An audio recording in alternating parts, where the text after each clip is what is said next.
You've worked hard. You've reached goals others only dream of. But late at night, when the applause fades and the lights go out, there's a silence you can't ignore.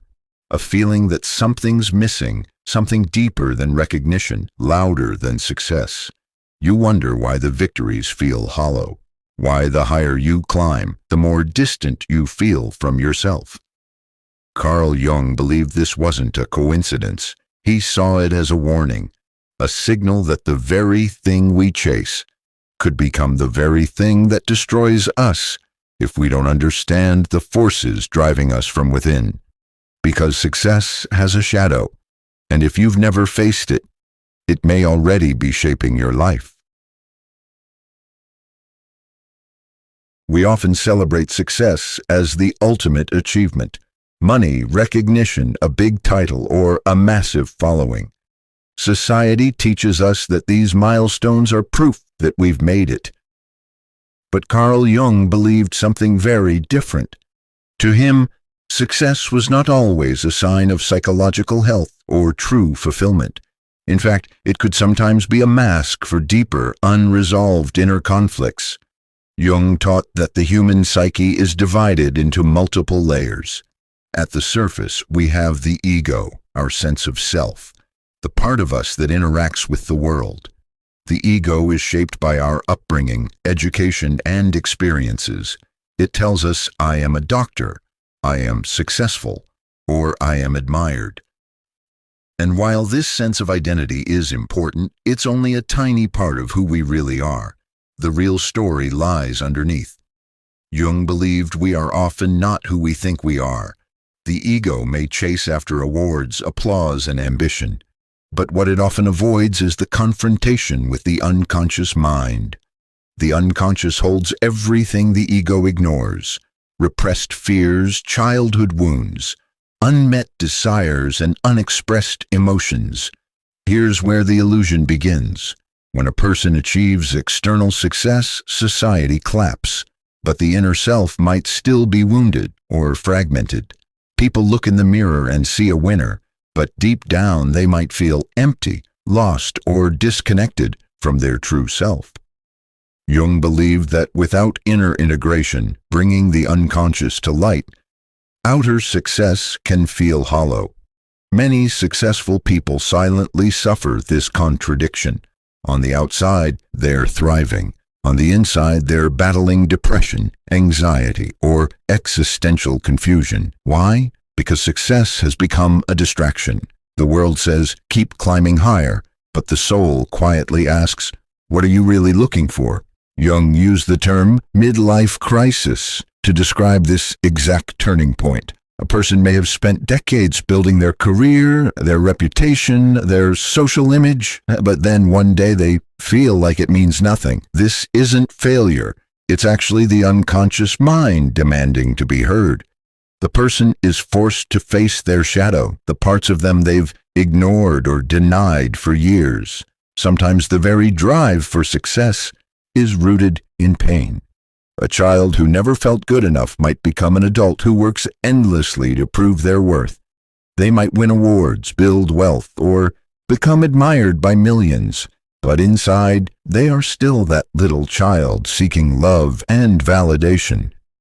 Jung would say that their journey hasn't led to individuation, it has led to inflation of the ego. In this sense, success becomes a mirror, reflecting not just our accomplishments, but our fears. It can feed our pride, but it can also amplify our insecurity. We start depending on success to feel okay about ourselves. And when that success fades or fails to make us happy, we're left confused. Jung would say that's because we've been chasing the wrong goal. True growth, according to Jung, isn't about becoming successful in the eyes of the world. It's about becoming whole. That means understanding our darkness as well as our light. It means looking inward, not just outward, and that's a much harder path. It's not glamorous. It doesn't always come with applause, but it leads to something more valuable than success. Authenticity. It's important to ask ourselves hard questions. Why am I pursuing this goal? Is it really mine, or is it what others expect of me? Does it feed my soul, or only my image? Jung believed that when we begin to ask these questions, we step onto the path of individuation, the journey of becoming our true self. In the end, success isn't the enemy. It can be beautiful and meaningful when it reflects who we truly are. But when it becomes a mask, when it hides our wounds or replaces our soul's needs, it turns into an illusion that feels real till it breaks. Jung invites us to look beyond the surface, not just at what we've achieved, but at who we're becoming. Because true success isn't found in the spotlight. It's found in the silent work of knowing ourselves, healing ourselves, and becoming whole, one layer at a time. Success often brings admiration, visibility, and status, but with it also comes something less visible and far more powerful: the rising of the shadow. According to Carl Jung, the shadow is the dark, unconscious part of our personality. It's made up of everything we deny, reject, or suppress: anger, jealousy, shame, fear, insecurity, and even hidden potential. And ironically, the more successful we become in the eyes of others, the more power the shadow gains if left unchecked. Jung believed that every individual carries a shadow. It's not necessarily evil or wrong. It's simply the parts of ourselves that we don't want to face. In childhood, we learn which behaviors are acceptable and which are not. Slowly, we begin to hide certain thoughts or feelings because we fear rejection, punishment, or shame. These parts don't disappear. They sink into the unconscious. This collection of denied traits becomes the shadow. Now, here's where it gets interesting. Success doesn't erase the shadow. In fact, it can actually energize it. Why? Because success often means more pressure to maintain an image. The higher you rise, the more you feel watched, judged, and expected to be perfect and to stay admired. You may begin to hide more of your flaws, your fears, your mistakes. As a result, your shadow grows stronger in silence. The spotlight, while bright on the outside, can deepen the darkness on the inside. Many public figures and high achievers experience this. They work hard to build a reputation, polished, admirable, controlled. But at some point, cracks begin to show. Outbursts of rage, scandals, breakdowns, addictions. These aren't sudden. They're often the result of years of repressed shadow material finally exploding. Jung warned that what we do not face within ourselves will come to us as fate.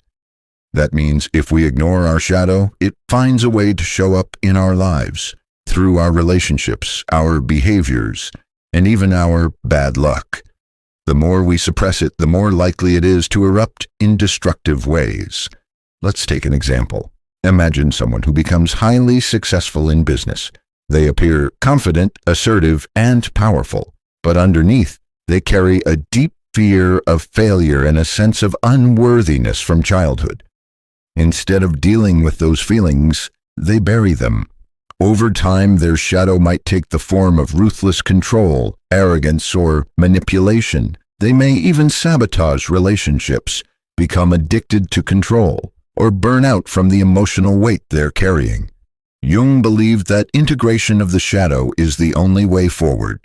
That means becoming aware of these hidden parts, not to eliminate them, but to understand and accept them. He didn't believe in perfection. He believed in wholeness. To be whole means to know both your light and your darkness. It means recognizing that even your flaws, if faced with honesty, can become sources of strength and growth. So, what does this mean for those chasing or living in success? It means self-reflection is essential. The applause of others can be a trap. If we begin to rely on external validation, we lose touch with the inner truth. The shadow thrives when we focus only on the outer image. But when we pause, look within, and begin to name what we've been avoiding, we take back our power. Bringing the shadow into consciousness can feel uncomfortable. It requires humility, courage, and honesty. But once it's brought into the light, it loses its destructive grip. You may discover that the anger you feared is actually a call for boundaries, that the envy you buried points to a dream you abandoned, that the insecurity you denied reveals a part of you still longing to be heard. This is the real inner work Jung spoke of, not to become better, but to become more fully yourself. And ironically, when you begin to integrate your shadow, your success becomes deeper. It's no longer just about image. It becomes authentic. You don't need to pretend to be perfect. You can be real. And realness is far more powerful than perfection. In the end, success will always come with pressure. But if we ignore the shadow, we risk being controlled by it. If we face it, we transform it. The shadow is not your enemy. It is the gateway to your wholeness, and in that wholeness, you find a version of success that doesn't just impress the world, it heals the soul. Every person wears a mask. It's the part of ourselves we show to the world, how we present ourselves in different situations. Jung called this social mask the persona. It helps us function in society, play our roles, and interact with others. But Jung warned, the danger arises when we begin to believe that the mask is all we are. The persona isn't fake, it's necessary. We wear different personas in different settings. You might be one version of yourself at work, another with friends, and another with family. It's a tool to help us adapt. But when we get too attached to the persona, we start confusing it with our true identity. That's when we fall into what Jung called the persona trap. This trap is especially common among people who are successful by society's standards. As success grows, so does the pressure to maintain an image. Strong, confident, flawless, put together.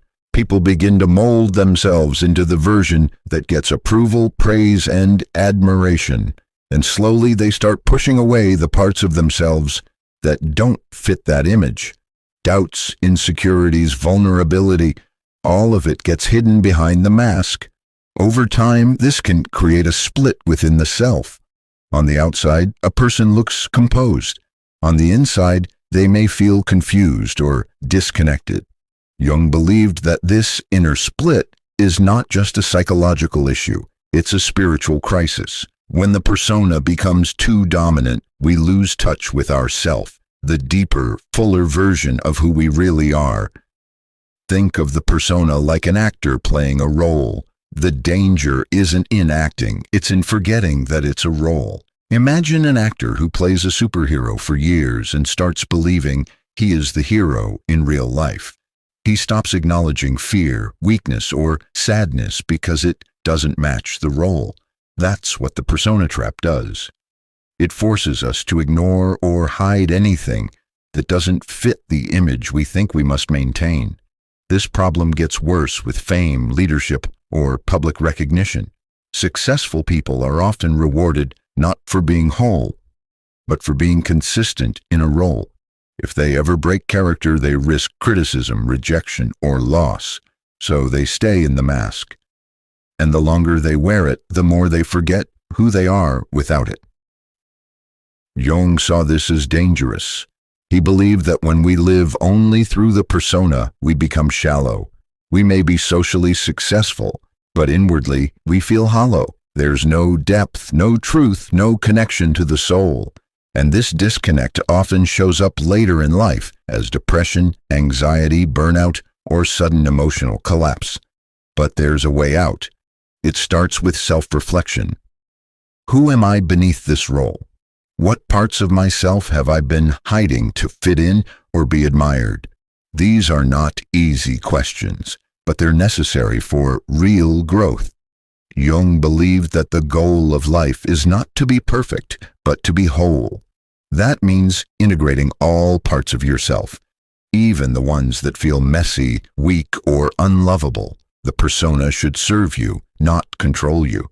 It's okay to have a professional image or play a public role, but behind that, there must be a living, breathing, feeling human being who is connected to their true self. When we begin to peel back the mask, we discover something beautiful. We are more than we thought. We're not just the role we play, we are the soul behind it. Jung didn't see the dismantling of the persona as a loss. He saw it as a rebirth. When we release the need to always appear a certain way, we open the door to something more real, authentic connection, deeper meaning, and true inner peace. And interestingly, when we are real, we often become more impactful than we ever were wearing a mask. So the next time you find yourself trying to be someone in order to be accepted or praised, pause. Ask yourself, is this truly me or just the mask I've learned to wear? Because the path to real success isn't about perfecting your persona. It's about finding the courage to take it off. When we stop living through the mask, we start living from the soul, and that's where the real magic begins. Success often feels like the ultimate prize, something we work toward our entire lives. But strangely, many people who achieve great success also experience deep fear.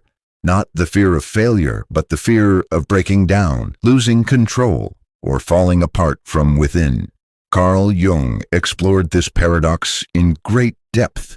He believed that when the outer world of achievement grows rapidly and the inner world remains ignored, something inside begins to crack. This is where the fear of self-destruction begins to grow, not always consciously but silently. The more someone builds a public identity, the more they may start to sense a quiet instability underneath. It's like constructing a tall building on an uneven foundation. It might look solid, but a small shift can bring it all crashing down. Jung believed this imbalance between the outer persona and the neglected inner self was a major source of psychological suffering. Many successful people work tirelessly to keep everything under control: business, image, reputation, relationships. But what they often neglect is their emotional and spiritual life.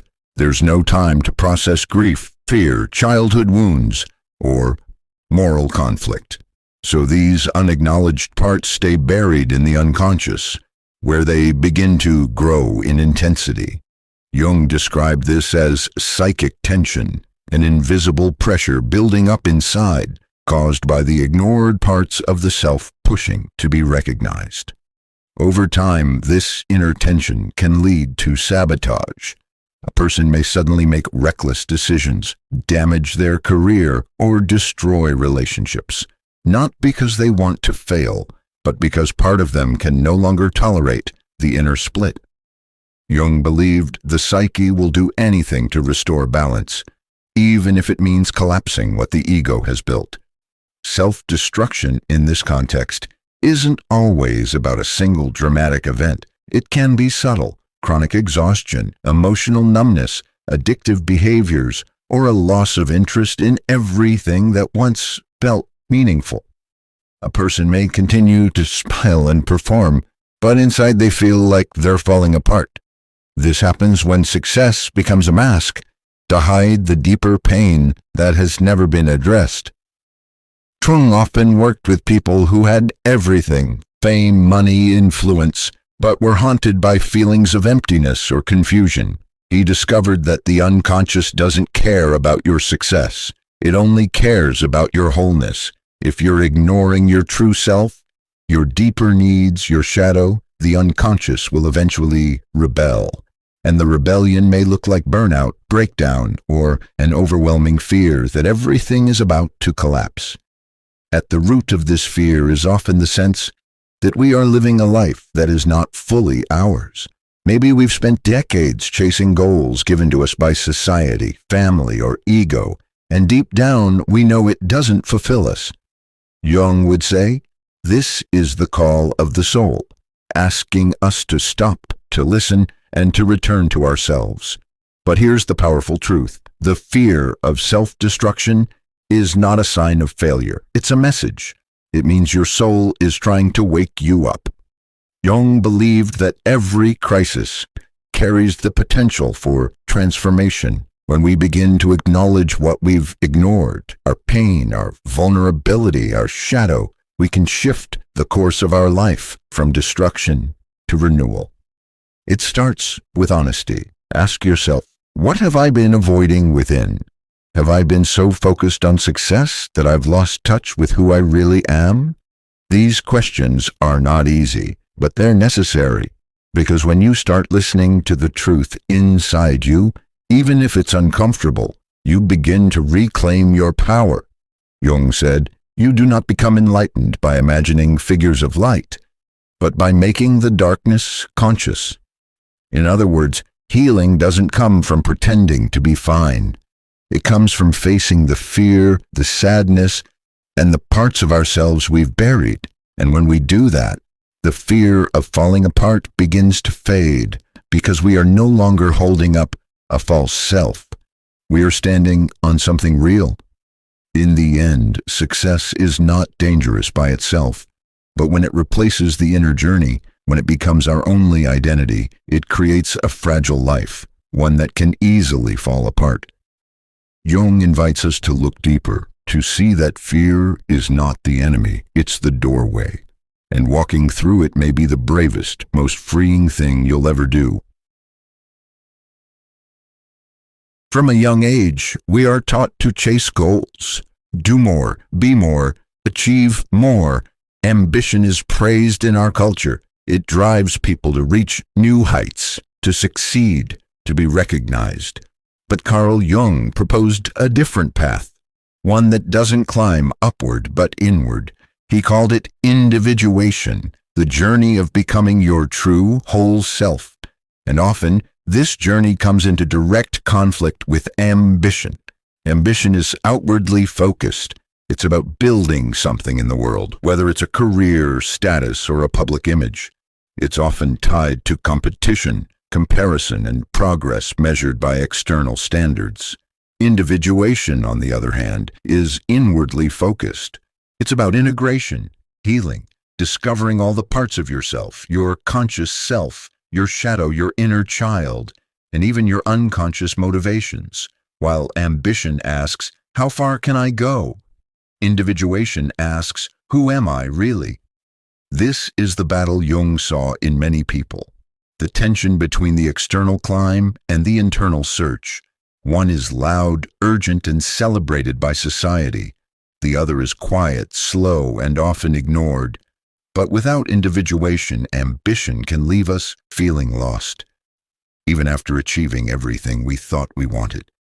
Think of it this way. A person may rise to the top of their field, admired by many, but inside they feel unfulfilled. Why? Because they built a life according to a script, someone else's idea of success. Jung believed that the unconscious mind holds a blueprint of who we are meant to become, not what society tells us to be, but what the soul longs for. When we follow only ambition, we risk ignoring that deeper voice. It's important to note that Jung didn't oppose ambition. He wasn't anti-success. What he warned against was one-sidedness. If we focus only on our outer goals and ignore our inner needs, we create a psychological imbalance. Over time, that imbalance leads to suffering, burnout, depression, anxiety, or sudden life crises that force us to question everything. Individuation is not about withdrawing from the world. It's about bringing your full, authentic self into the world. That means knowing your values, confronting your shadow, owning your wounds, and understanding your purpose. It means asking, am I doing this because it's meaningful to me, or because it makes me look successful? One of Jung's most profound insights was that each person carries a unique inner design. It's not visible on the outside, and it doesn't always align with social expectations. Some people are called to lead, others to create, others to serve quietly.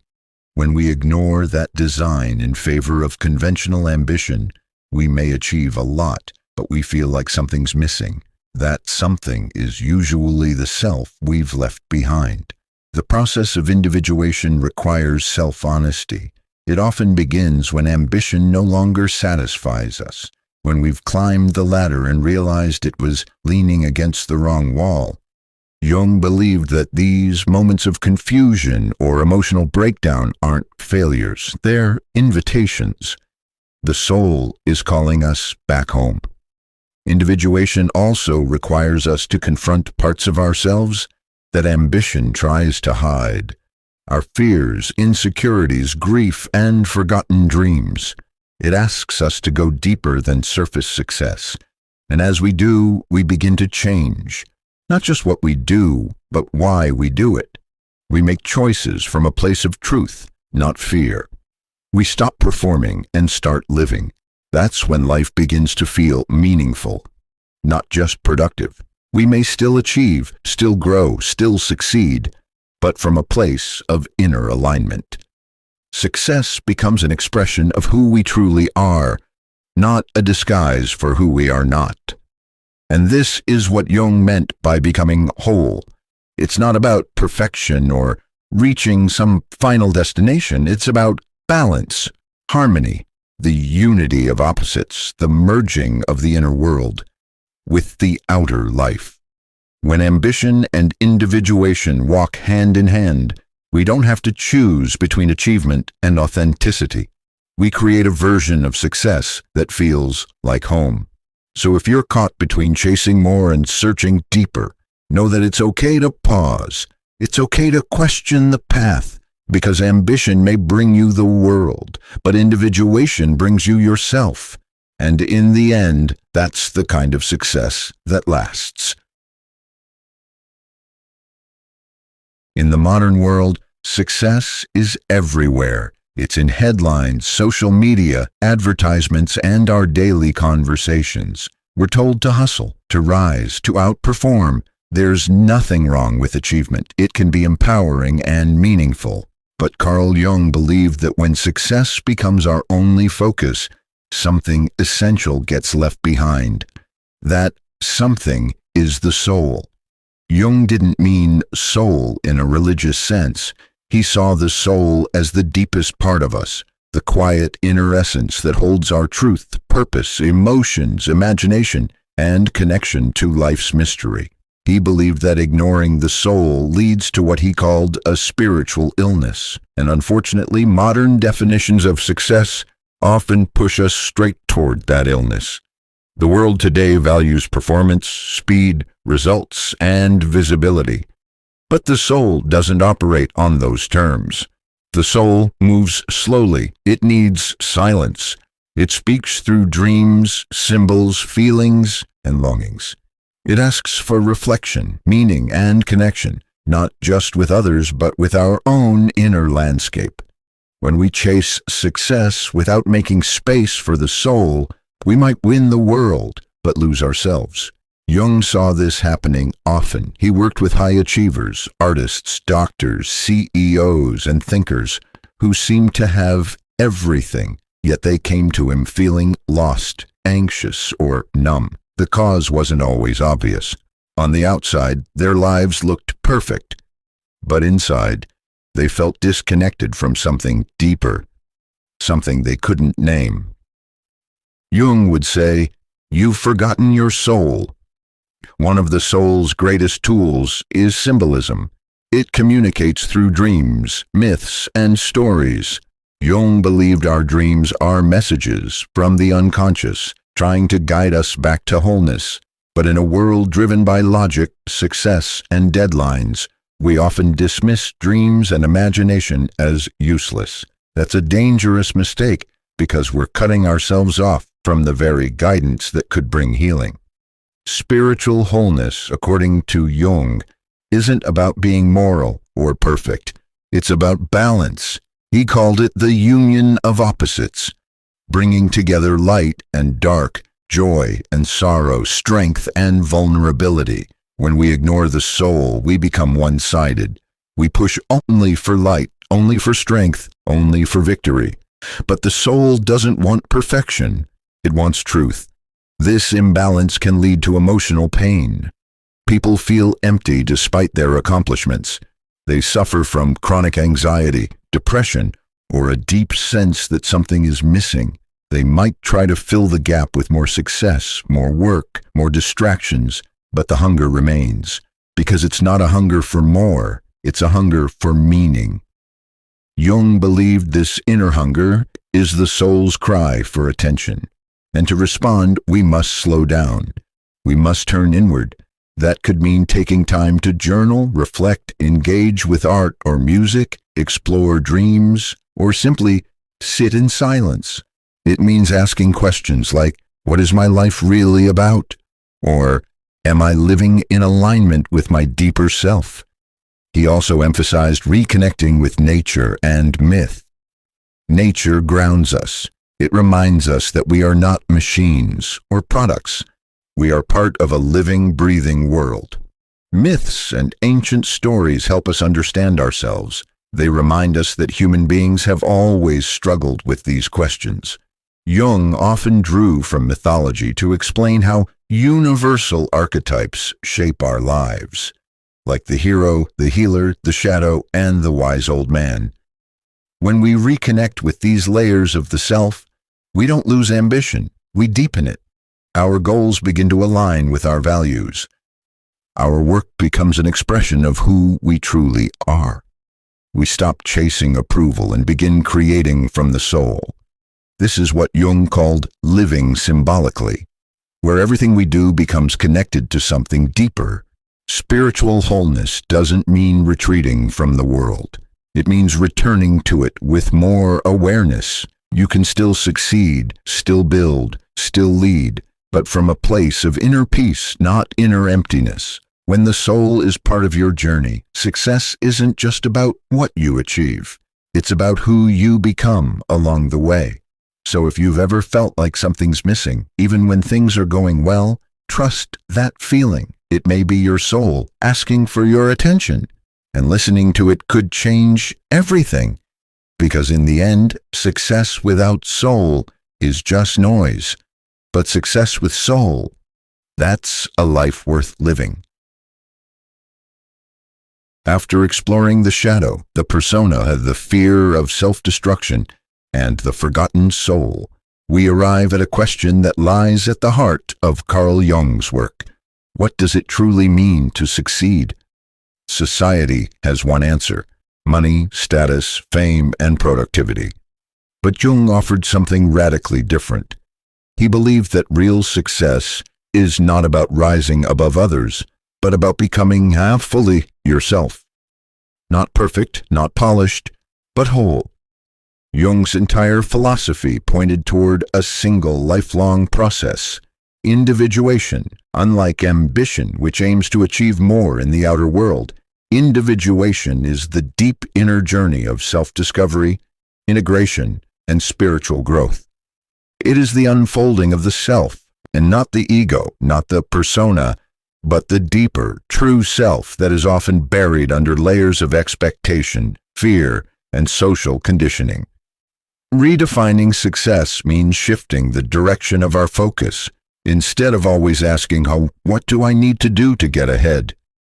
We begin to ask, what part of me needs to be seen, healed, or understood?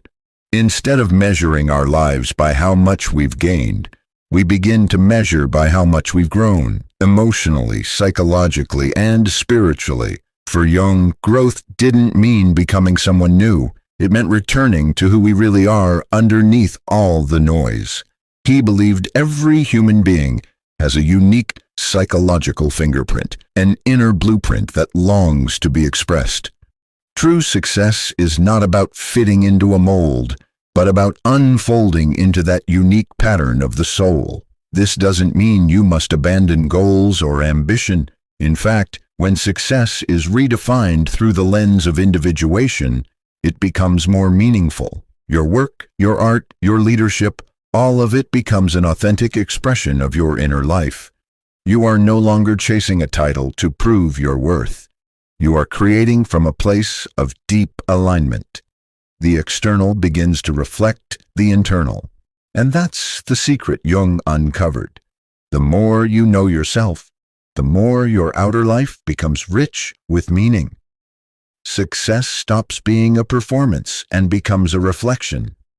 Your relationships deepen not because you're perfect, but because you're honest.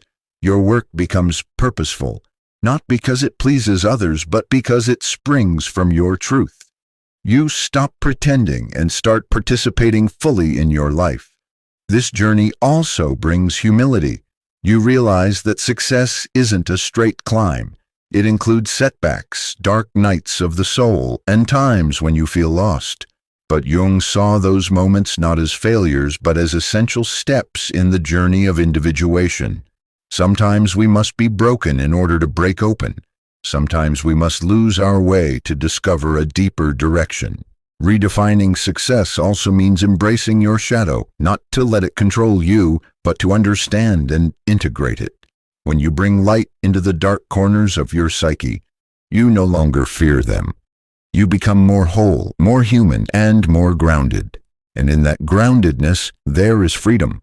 Wholeness includes your contradictions, your strength and your softness, your clarity and your confusion, your desire to rise and your need to rest. Jung believed that only by holding these opposites together could we become complete, and that completeness, not public praise or external achievements, is the truest form of success. So how do we begin this path in a world still obsessed with image and accomplishment? We begin by listening, by asking deeper questions, by paying attention to our dreams, our discomfort, and the moments that make us feel most alive. We begin by telling ourselves the truth, not the filtered version, but the raw one. And we begin by honoring what is real over what is expected. You don't have to abandon your ambitions to follow this path. You just have to root them in something deeper. Let your outer work be guided by inner awareness. Let your success grow from self-understanding, not self-denial. Because in the end, success that costs your soul is no success at all, but success that arises from the soul, that honors your truth, that heals your wounds, that makes you more whole. That's not just success. That's transformation. That's meaning. That's what Carl Jung believed we were truly here to do.